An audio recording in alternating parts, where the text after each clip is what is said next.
We had to report earlier on, and that is with our Zimbabwean correspondent, Ephert Musekiwa, because in less than a week, Zimbabweans will be going to the polls in that country. And of course, this a much anticipated election since the fall of former President Robert Mugabe. Ephert, welcome back. So at the point where I lost you, we were talking about, what the politicians and of course the electorate were saying about the conditions and the readiness for Zimbabwe to go to the polls. Yes, indeed. Surprisingly, the politicians, I don't think any of them were ready for these elections. You remember that President Mnangagwa only came into office late November last year. For the main opposition, Nelson Chamisa, they lost their leader, Morgan Tsvangirai, in February and had to, kind of make sure that they... But the general sense was that none of the politicians, including even the smaller political parties, were ready. There was talk that a government of national unity should be established in order to make sure that when the elections were finally held, everyone was ready. But really, the politicians were not ready. But because of the constitution, they had to abide by the constitution and have this election on the 30th of July. Ephert, how many presidential candidates are on the ballot?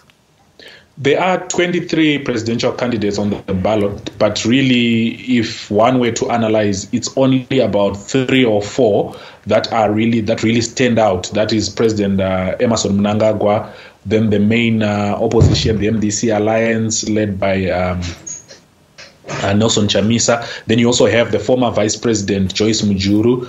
Then maybe you have the Alliance for People's Agenda, who's Nkosana Moyo, the former industry and trade minister. So those 4 really stand out. The rest, really, they do not command that much of support. They do not command that much of grassroots support. And of course, the million-dollar question is, Ephert, whether these elections will be free and fair. We heard from the SADC Observer Mission. The elders have been in the country. But what are the candidates, as presidential candidates and the political parties saying? When did they get access to that voters' roll? Well, the voters' roll still is a big talking point. And it is one of the things that the opposition actually says holds the credibility of this election. They cited the voters' roll and the ballot paper. We do understand that over the weekend, samples of the ballot paper was availed to all the political parties so that they could actually see them and actually have a sense and a feel of what the ballot paper is made of and what, how it is designed. But the opposition have been making a lot of noises, even recently as Saturday. After meeting the elders, Nelson Chamisa continued with his call that if they are not allowed to be part of the ballot paper production or the ballot paper printing, they are going to cause mayhem in the country. They are going to make sure that the election does not go ahead. They've threatened and they've continued threatening.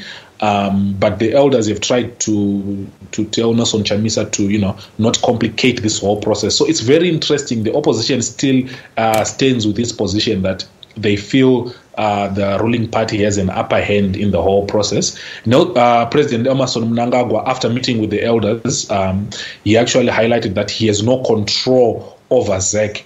He has no control over what processes they institute, and that if anyone is aggrieved, they should in turn approach the courts of Zimbabwe to get redress.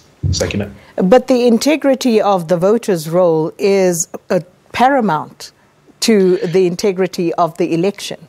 Yes, indeed. That was even raised yesterday when the Electoral Commission met with, when they had a briefing with the observers, observers from the Commonwealth, the European Union, SADC, African Union are all here in Zimbabwe.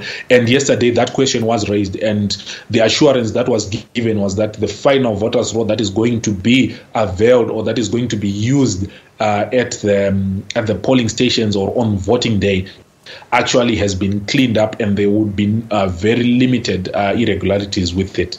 That is the message that was conveyed by the Electoral Commission. Interesting one there. But moving on to the electoral campaign, and how has that gone, given that, Zimbabwe is not really renowned for allowing people their civil liberties? How did that particular event, I would say, play off for the various parties? Like I indicated earlier on, the opposition, the main opposition, the MDC alliance, has actually gone out, has actually campaigned more than anybody else. They've had, President Chamisa has had more than, I think, 70 rallies across the country. And this week, this entire week, he is campaigning every day from today up until Saturday, whereas on Saturday he's going to have his final rally here in the capital, Harare. I think they've penciled it for the National Sports Stadium. And really, the campaigning for this time, this is the first, I think, in many years that you have seen the opposition being allowed to conduct their business. You have seen their posters being displayed everywhere. You have had even surprisingly car rallies where people drive and convey their messages. So everyone has been allowed to campaign. It has been generally peaceful, except for that incident in Bulawayo and a few incidences we've had yesterday that there were some tensions in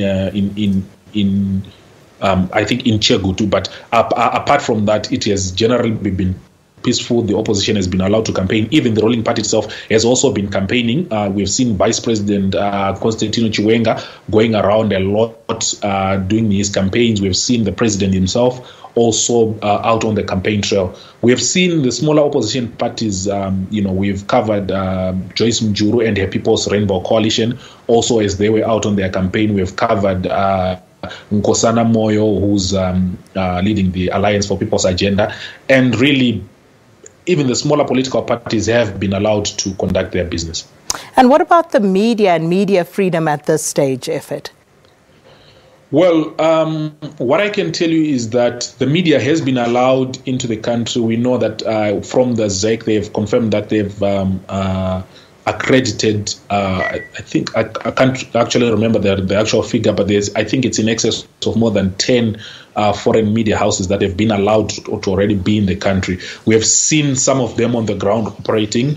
We have seen the local media operating, but the polarity within the local media is very evident, with the state media predominantly covering the ruling ZANU-PF party more than any other party, and also the private media then all covering the opposition and other smaller political parties. But generally, the media has also been able to do its work. We have not heard of any arrests or any detentions of journalists in their line of duty, so which is also a positive and a first in Zimbabwe. And just a final one, where's President Robert Mugabe? President Robert Mugabe still remains a talking figure even in his absence. We have not seen him publicly, but we've heard reports of him funding or supporting the opposition. We have heard reports of him, endorsing the opposition, but we have not actually had an opportunity to get him in person endorsing the opposition. So he still plays a role. He's described that Emmerson Mnangagwa is illegitimate, and people have then concluded that there is no way he's going to be siding or supporting ZANU-PF during this election, and we still wait to see, or we still wait for July 30th when he will cast his ballot. Maybe that's the first time he will also appear in public when he casts his ballot. Well, Ephert, we're going to leave it there. Thank you so much. Our correspondent in Harare in Zimbabwe, Ephert Musekiwa. And of course, all week and right up until the day, we will be bringing you rolling coverage of what's happening in Zimbabwe. We're going to take a break, and when we come back, it's time to wrap it all up.